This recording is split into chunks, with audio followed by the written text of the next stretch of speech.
یک غول گازی و همچنین بزرگترین سیاره تو سامانه خورشیدی. سیاره‌ای که چیز زیادی از درونش نمیدونیم. سیاره‌ای که رعد و برق‌هاش 100 برابر از رعد و برق‌های زمین قوی‌تره. حالا چی میشه که توی این سیاره بپریم؟ سلام، من علی هستم و به چنل فارسی ساینس خیلی خوش اومدید. امروز میریم ببینیم چی میشه اگه به درون بزرگترین سیاره توی منظومه شمسی یعنی مشتری بپریم. چه اتفاقی بر ما میفته؟ چه صحنه‌ای رو از اونجا میبینیم؟ آیا به سطحی میرسیم یا همینجوری سرگردون میمونیم؟ آیا اصلا زنده میمونیم؟ راستی قبل از اینکه بریم سراغ ویدیو لطفا برای حمایت حتما چنل رو سابسکرایب کنید، زنگوله کنارش هم بزنید، در ضمن لایک و کامنت هم فراموش نشه. حالا بزنیم سراغ ویدیو. مشتری پنجمین سیاره توی سامانه خورشیدی ما و یک غول گازی و همچنین بزرگترین سیاره تو سامانه خورشیدی است.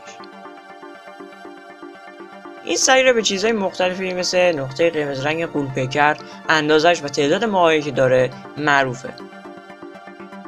با اینکه ما اطلاعات مختلف از این سیاره داریم، اما چون این یک سیاره گازی هستش، چیز زیادی از درون این سیاره نمیدونیم و میتونیم بگیم تقریبا به عنوان یه راز باقی مونده.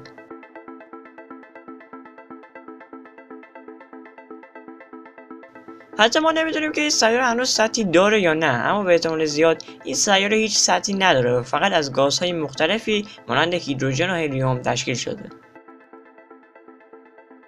خب همه اینا رو گفتیم تا مقدمه بشه برای سوال اصلی این ویدیو ما. اینکه چی میشه اگه به درون این سیاره تقریبا ناشناخته بپریم.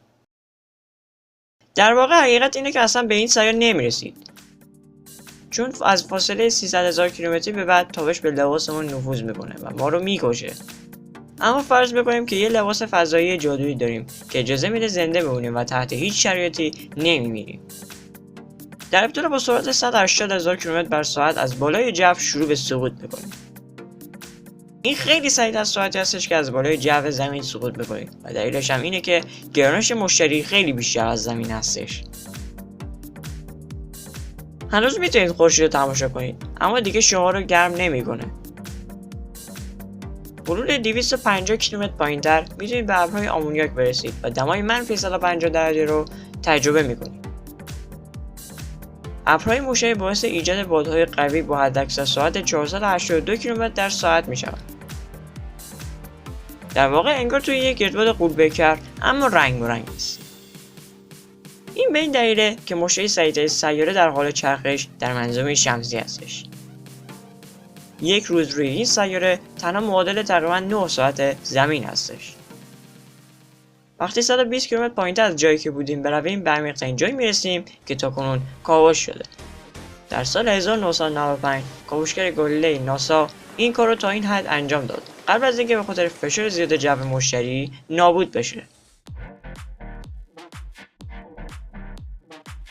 وقتی همینطور پایینتر و پایینتر میرویم همه جا تاریک‌تر میشه تا زمانی که کلاً همه جا سیاه میشه.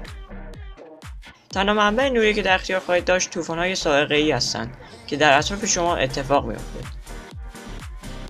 این لحظه به بعد درجه حرارت شروع به افزایش میکنه. در اینجا فشاری که تجربه میکنید بیش از 1000 برابر بیشتر از سطح زمین هستش. شما برای 12 ساعت همینجوری سقوط میکنید و این خیلی حوصله سربر میشه. شاید بخواید با رادیو به کسی اطلاع دهید تا شما رو بیرون بیاره، اما متاسفانه نه. این اتفاق در مشتری غیر ممکنه، چون امواج رادیویی در اعماق این سیاره جذب میشن. با رسیدن به قسمت‌های داخلی مشتری قسمت‌هایی وجود داره که میشه از طریق اونها شنا کرد. این ماده کاملا مایع یا کاملا گاز نیستش و به عنوان مایع فوق بحرانی شناخته میشود. در اینجا فشاری معادل 2 میلیون برابر فشار روی زمین رو تجربه خواهید کرد. در اینجا هیدروژن فلزی شروع به شکلی میکنه. این ماده نسبتا ناشناخته میتونه مایع غلیظی باشه که نمیتونید از اون خارج بشید. اگر بتونید فرار کنید و هزاران کیلومتر از اون عبور کنید، به هسته مشتری احتمالاً یه جسم جامد میرسید. برخی دانشمندان پیش بینی میکنن که این امر به خاطر فشار زیاد در این سطح در سیاره هستش. خب شاید ایده جالبی نباشه که به درون این سیاره سفر کنیم. بهتره این سیاره رنگارنگ و زیبا رو به حال خودش رها کنیم. خیلی ممنون که این ویدیو رو تماشا کردید. لطفا برای حمایت حتما چنل رو سابسکرایب کنید، زنگوله کنارش هم بزنید. لایک و کامنت هم فراموش نشه. تا ویدیوهای بعدی، خداحافظ.